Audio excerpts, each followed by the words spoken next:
Who?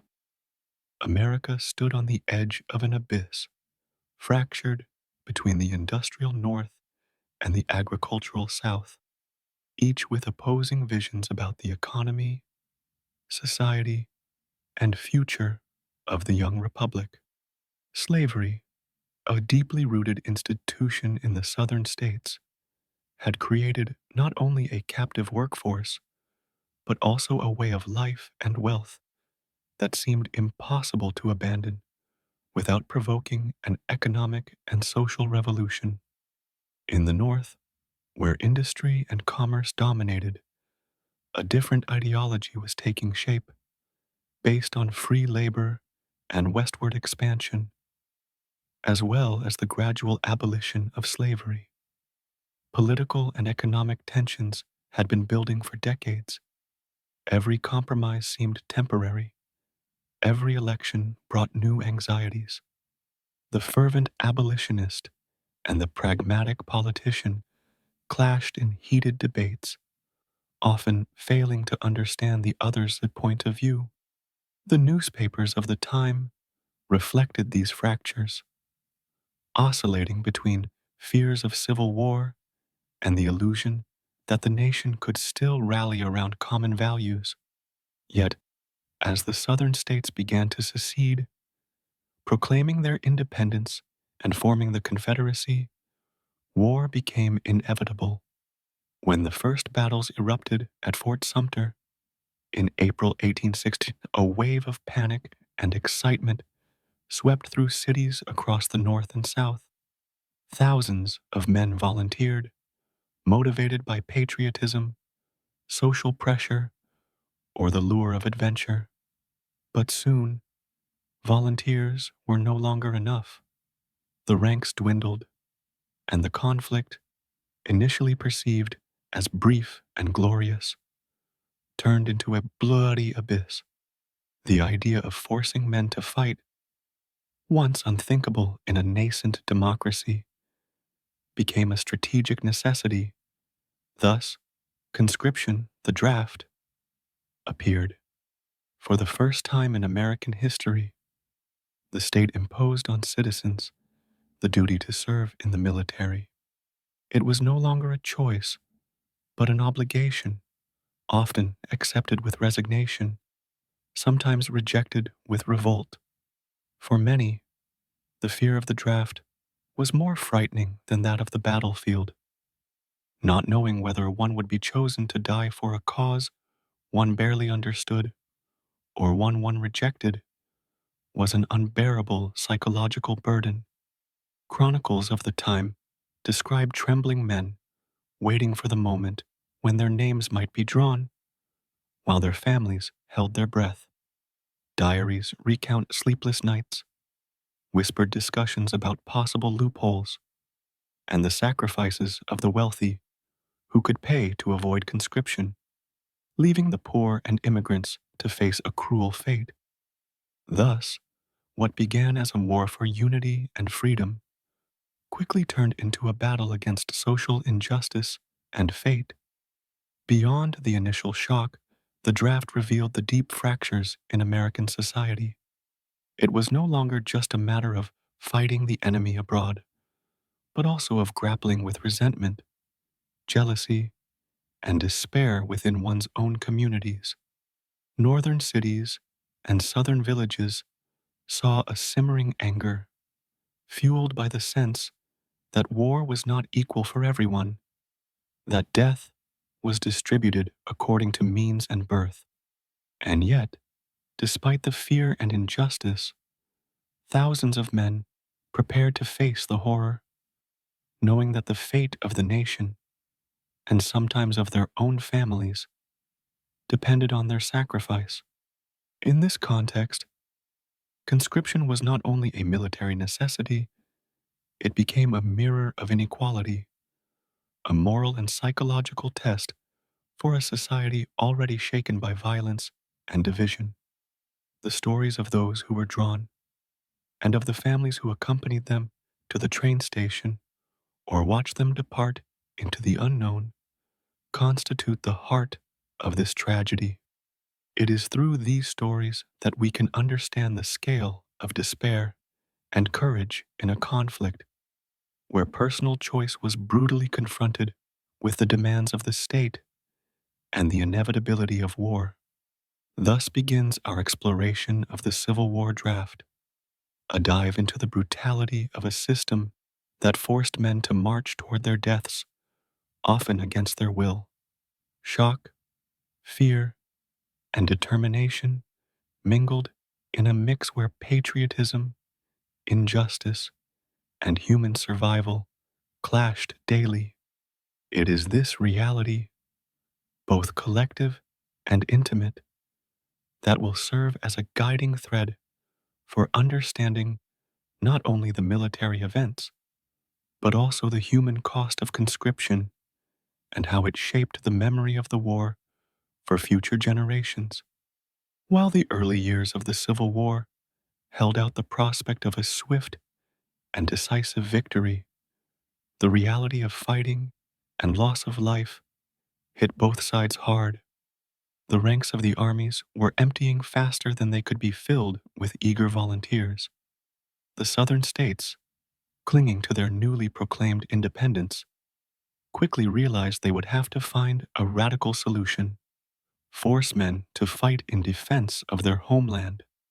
In April 1862, the Confederation adopted the Premier Conscription Act, a historic law that established compulsory military service for the first time in American history. The act required white men between the ages of 18 and 35 to enlist, later expanding the age group to 40 to compensate for losses. The goal was clear: to maintain an army capable of resisting the Union as fighting intensified in Tennessee, Virginia, and Mississippi. The reaction among the population was mixed. Some men accepted their duty with a mixture of pride and fear, knowing that the fate of their community depended on their commitment. Others expressed anger, seeing the law as a direct attack on their individual freedom. Southern newspapers were full of heated debates between those who spoke of a sacred duty to the fatherland and those who denounced unjust coercion, compounded by the ability of plantation owners to substitute a substitute or purchase an exemption. In the North, the situation was equally complex. The Union, faced with severe losses in the first major battles, such as Bull Run and Antietam, realized that it also had to institute conscription to maintain its forces. In March 1863, the Enrollment Act came into effect, imposing military service on white men between the ages of 20 and 45. The law provided for a lottery system to determine who would be drafted, with possible exemptions for those who could pay $300 or send a substitute. The reaction was immediate: anger, resentment, and in some cities, bloody riots. The differences between the North and South were marked by their logistical and social approaches. In the South, the lack of population and the constant pressure of fighting forced the state to quickly expand conscription to younger and older age groups and to impose strict controls on exemptions. In the North, although the population was larger, social and political tensions were exacerbated by the ability of the wealthy to circumvent the law, leaving the poor and immigrants to bear the main burden. The state's motives were primarily military and pragmatic. Leaders understood that the army had to remain operational, that the war could not be left to the generosity of volunteers alone. But behind these reasons also lay a political calculation: to strengthen federal authority, assert the power of the state over the citizen, and at the same time demonstrate the determination to see the war through to the end. The draft thus became both a military and symbolic tool, embodying the tension between individual freedom and national necessity. The introduction of conscription quickly revealed its limitations and contradictions. The lottery selection, supposedly fair, caused considerable psychological shock. The men chosen by lot found themselves facing a fate they had not chosen, while their neighbors, sometimes less deserving by chance, escaped service. This situation fueled a sense of injustice, a ferment that would fuel the draft riots and exacerbate existing social tensions. Despite the controversy, the draft allowed for the maintenance of sufficient armies to prolong the conflict. It profoundly transformed the way war was experienced, not only on the battlefield, but also in the daily lives of citizens. Every draft was a potential tragedy, every paid exemption a cruel reminder of inequality. And as soldiers marched toward war, many carried on their shoulders not only the weight of the enemy, but also that of a system that had chosen them against their will. The brutality of the draw. Fate decided by chance. The drawing of lots at the heart of the conscription system represented for many the ultimate psychological test. The idea that mere chance could decide who would live and who would be sent to the front was difficult to accept.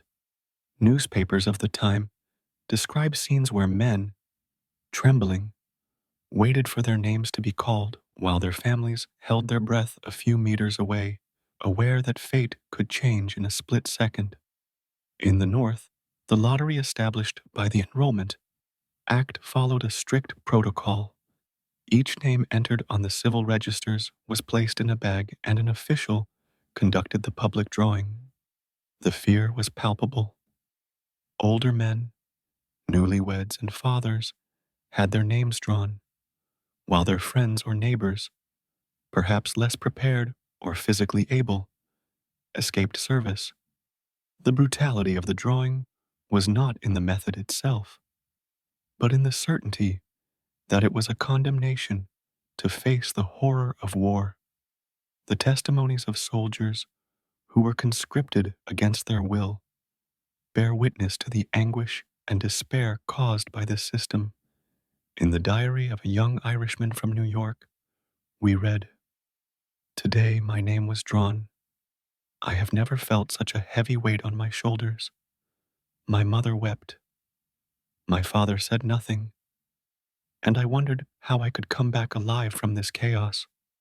These words reflect the mixture of fear, resignation, and anger that animated many men faced with cruel chance.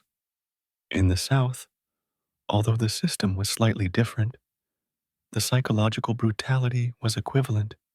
If, beyond payment, there was the option of sending a replacement, wealthy men often hired less fortunate people to take their place on the battlefield. These practices reinforced the sense of injustice. The war became the burden of the most vulnerable, while the privileged remained sheltered, observing the fighting from the relative safety of their homes.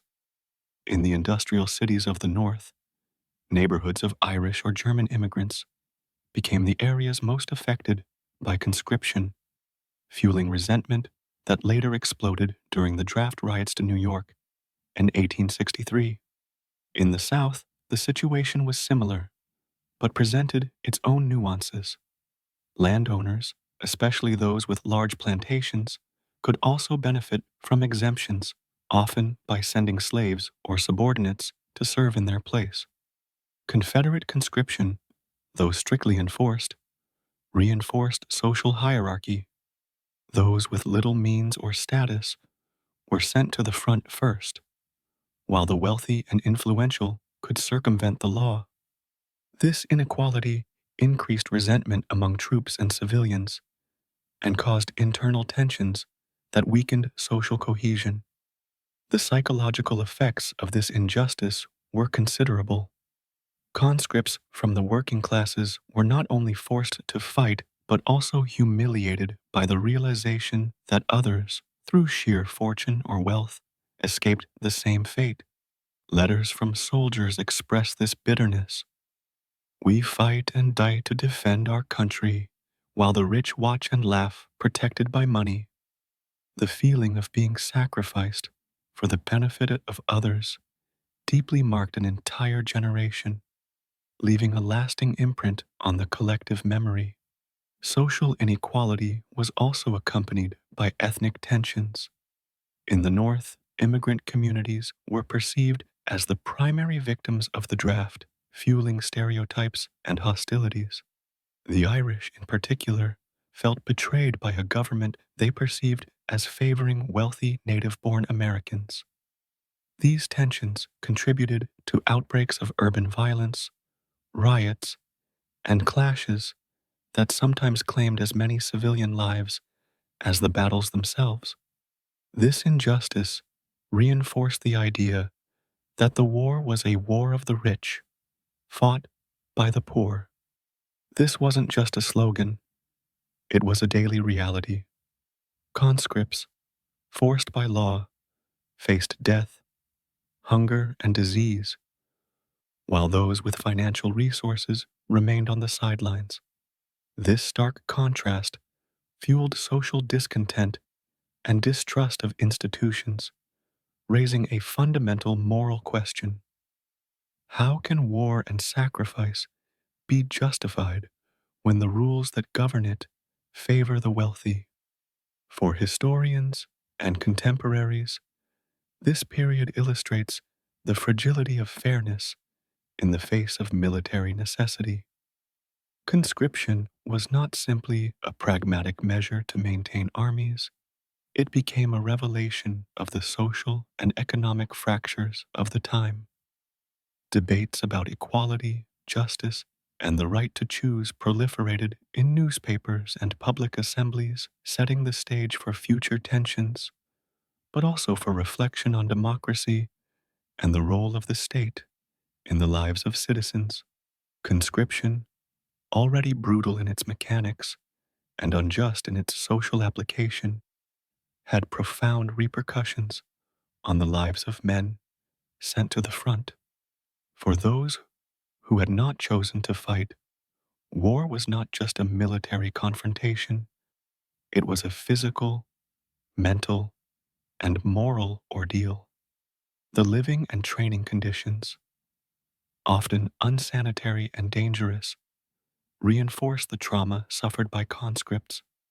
From the moment they enlisted, the men were confronted with overcrowded and poorly organized camps.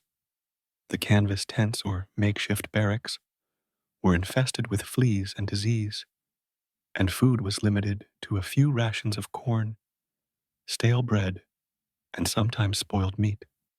The long marches under the sun or in the mud quickly transformed young men into exhausted men even before the first encounter. Diaries are full of poignant descriptions. Our bodies are tired even before we have fought. Each step seems to bring us a little closer to the grave. When the time came for battle, psychological shock compounded physical fatigue. Conscripts, often inexperienced, had to face the unprecedented violence of modern combat. Artillery fire, gunfire, bayonet charges. The fear of dying or seeing a comrade fall at their side was omnipresent. Some attempted to escape this reality through desperate behavior, desertion, self-mutilation, or refusal to fight. The idea of serving against one's will amplified fear and inner resistance, creating tensions within military units. The moral and psychological burden did not spare families either. Letters sent home revealed the conscripts' constant distress and the worry of their loved ones. Mothers dreaded each letter, anticipating the tragic news of their son's death. Wives and children, often left without support, lived in constant fear of irreversible loss. This family trauma sometimes spanned several generations, influencing ultimately, the draft riots reveal a cruel truth. Conscription, an instrument of military survival, can become a catalyst for social violence when injustice and inequality become intertwined. Popular anger, long contained by the need for economic survival and patriotic loyalty, explodes with a destructive intensity that reminds us that war never affects only those fighting it on the front lines. Conscription during the Civil War was not experienced uniformly. The North and South, despite their shared goal of maintaining adequate armies, implemented conscription in very different contexts, producing contrasting experiences for both enlisted men and civilian society. The South, maximum pressure and military emergency. In the Confederation, conscription began in 1862 with the first Conscription Act, as human losses and a lack of volunteers made compulsory service necessary. The Confederacy, less populous and facing manpower shortages, even forced young teenagers and older men to join the ranks.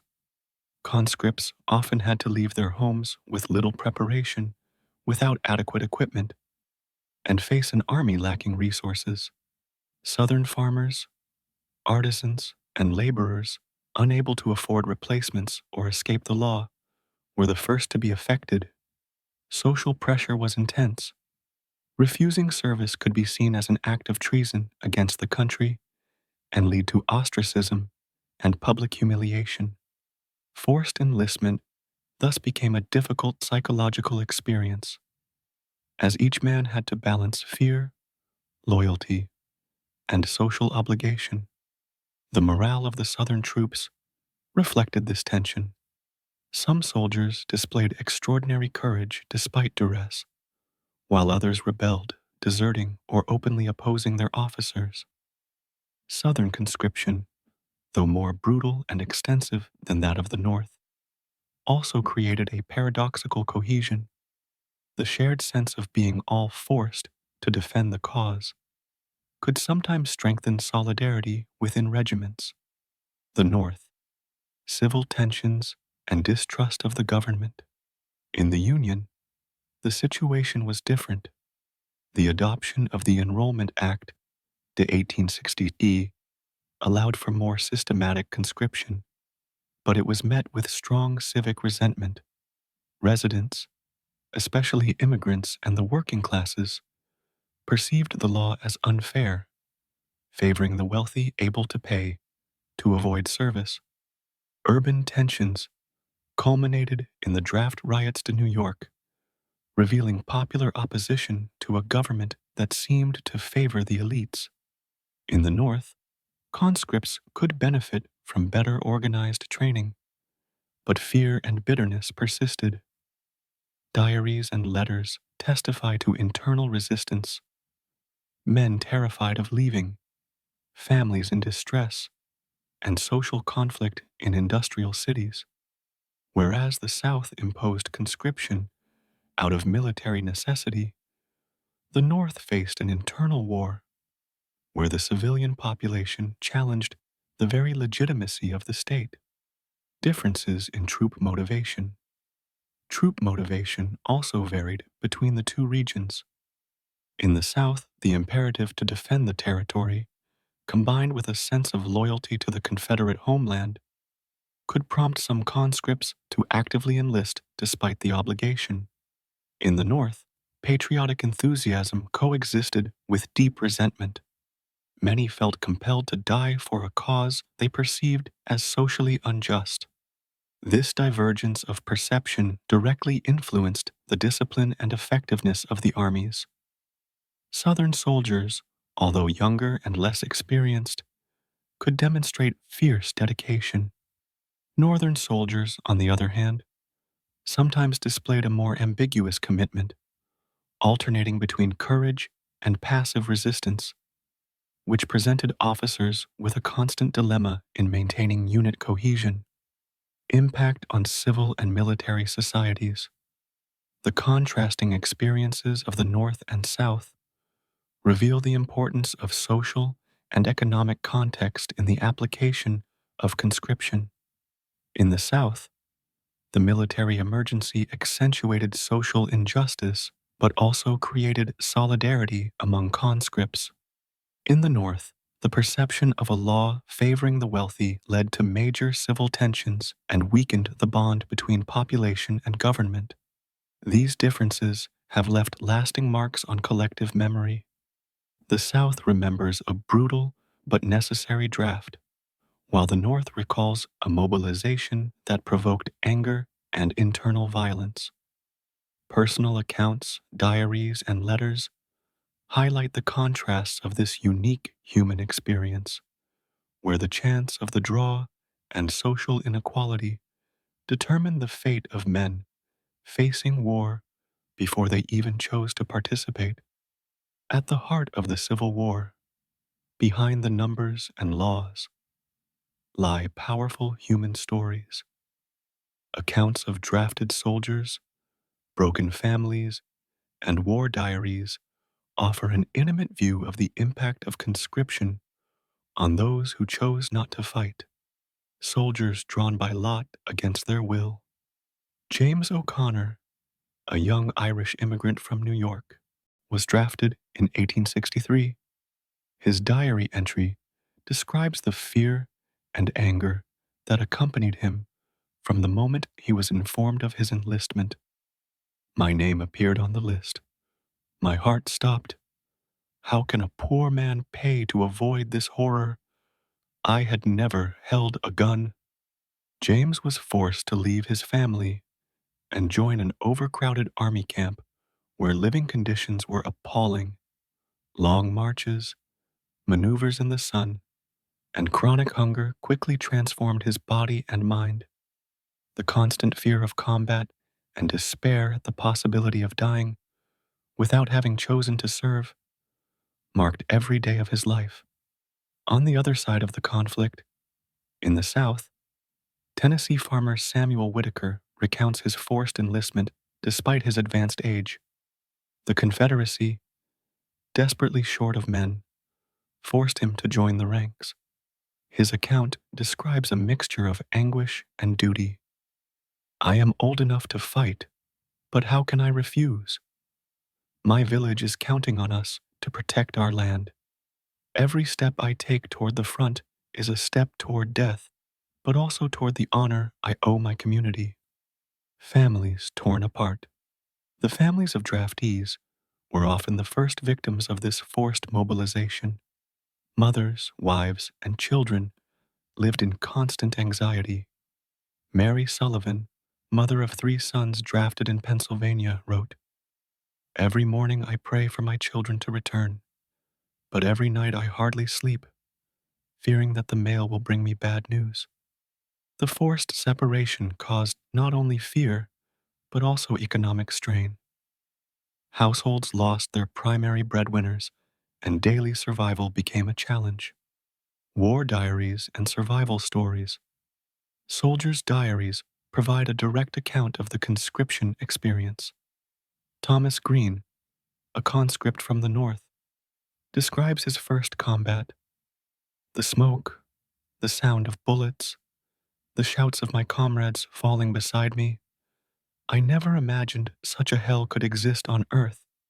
Every shot reminded me that I had chosen nothing. These accounts reveal the psychological shock of the soldiers selected by lot, in contrast to those who had enlisted voluntarily. Fear, guilt, and a sense of injustice were constant. Stories of desertion and attempted escape are also numerous. Some conscripts, unable to bear the moral and physical pressure, chose to flee or self-mutilate to avoid combat.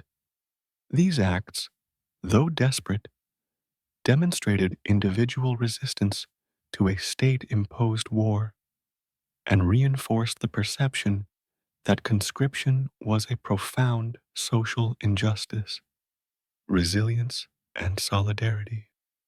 Despite the horror and injustice, some conscripts developed strong bonds of solidarity. Regiments sometimes became surrogate families where mutual aid and shared courage enabled survival.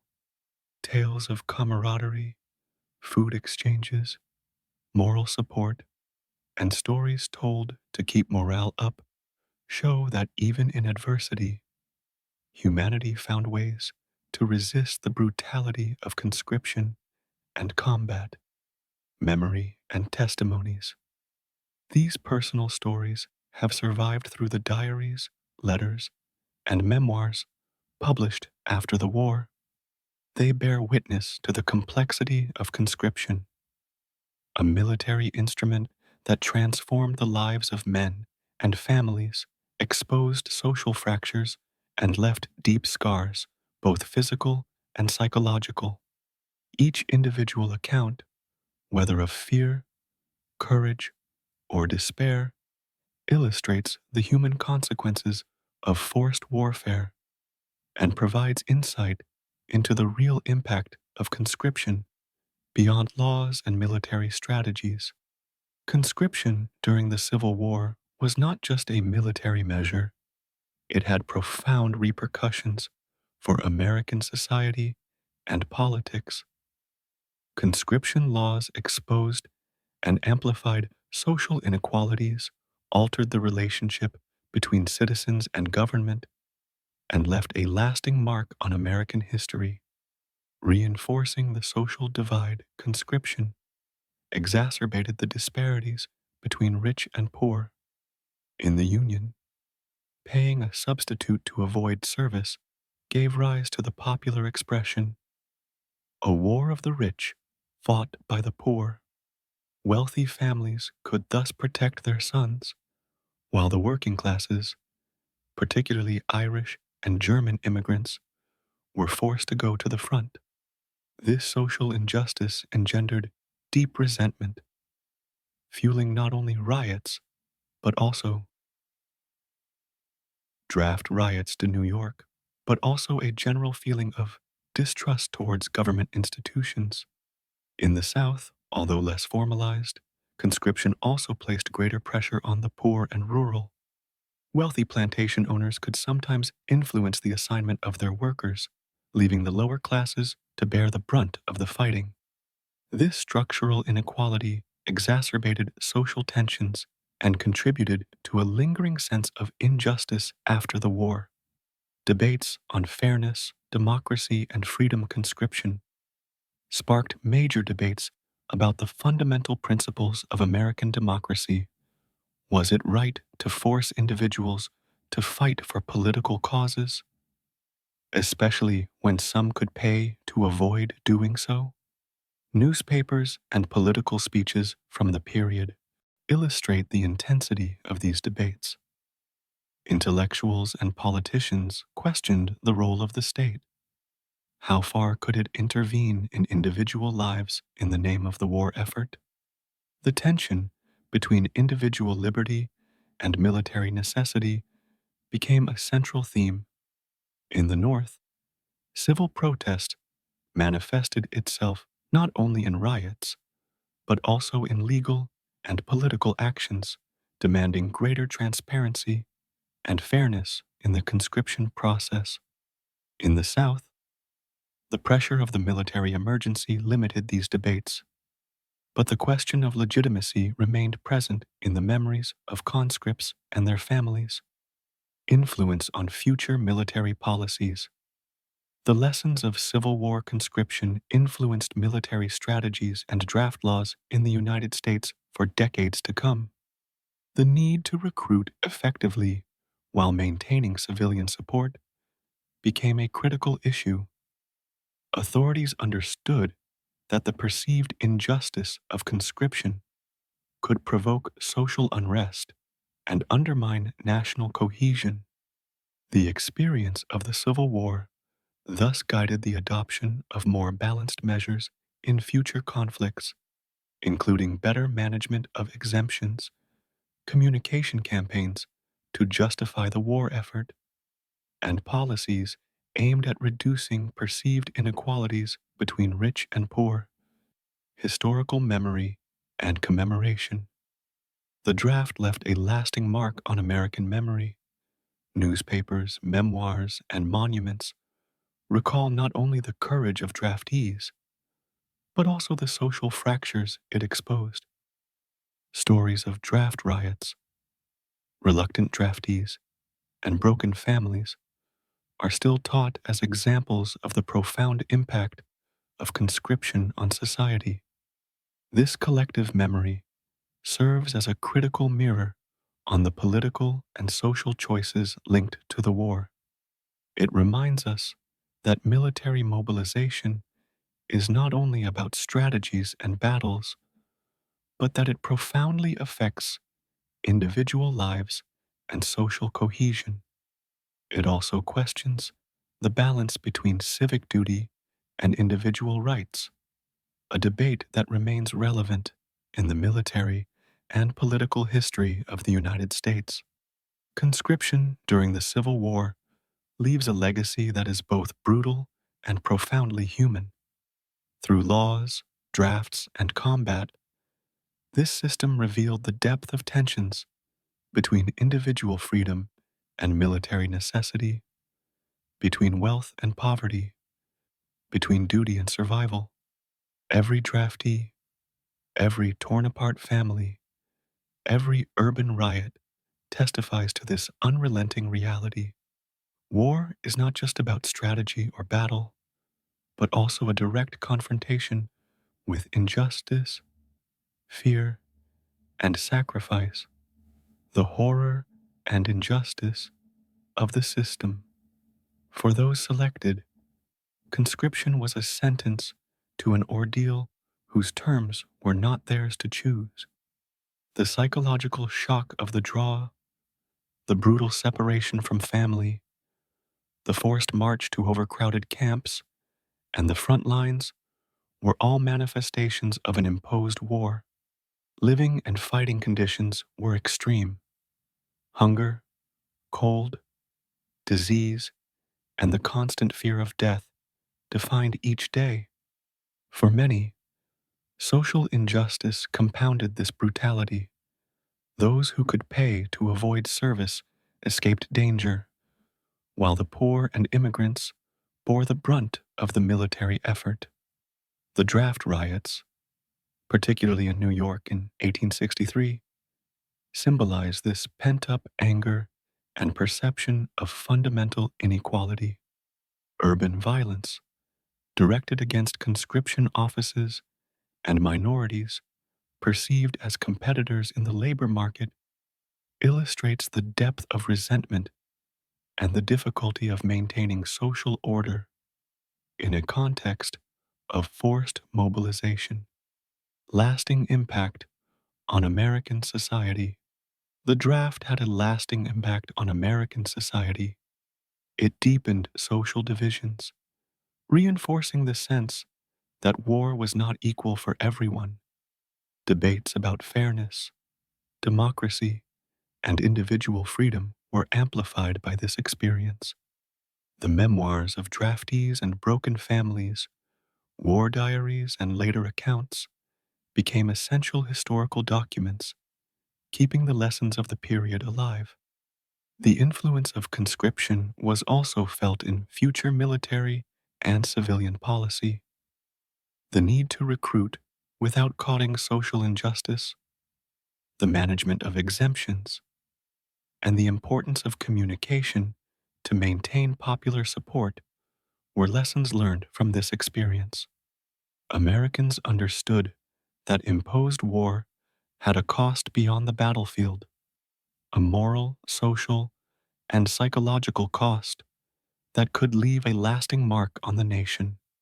Reflections on war, freedom, and sacrifice.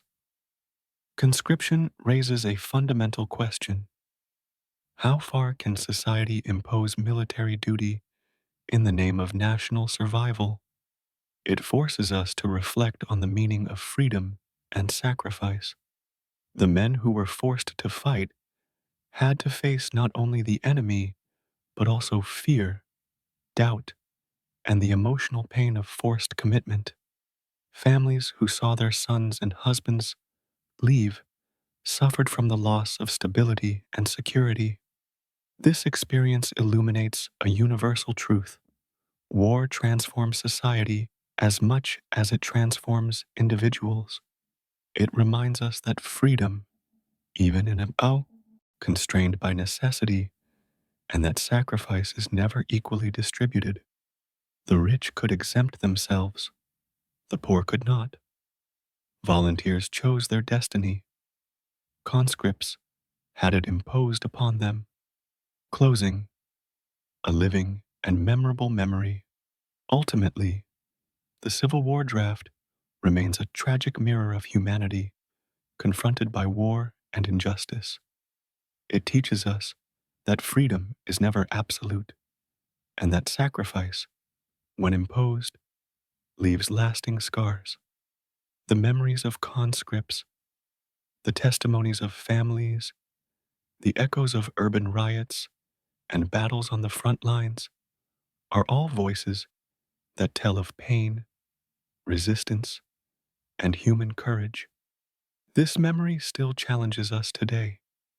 It invites us to reflect on the balance between collective duty and individual rights, on the way society treats its most vulnerable members, and on the true cost of war. More than just a military story, conscription is a moral lesson. It reveals the fragility of justice in the chaos of war and the strength of the human spirit in the face of imposed hardship. So, when we think of the Civil War draft, we don't just think of numbers, laws, or battles, but of lives forever scarred, families torn apart, and a society confronting its own contradictions. The lesson is clear and memorable. Freedom, sacrifice, and justice are values that history puts to the test, and whose understanding requires both empathy and insight, constrained by necessity, and that sacrifice is never equally distributed. The rich could exempt themselves, the poor could not. Volunteers chose their destiny. Conscripts had it imposed upon them. Closing, a living and memorable memory. Ultimately, the Civil War draft remains a tragic mirror of humanity confronted by war and injustice.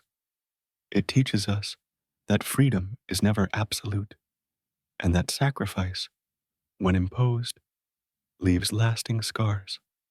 The memories of conscripts, the testimonies of families, the echoes of urban riots, and battles on the front lines are all voices that tell of pain, resistance, and human courage.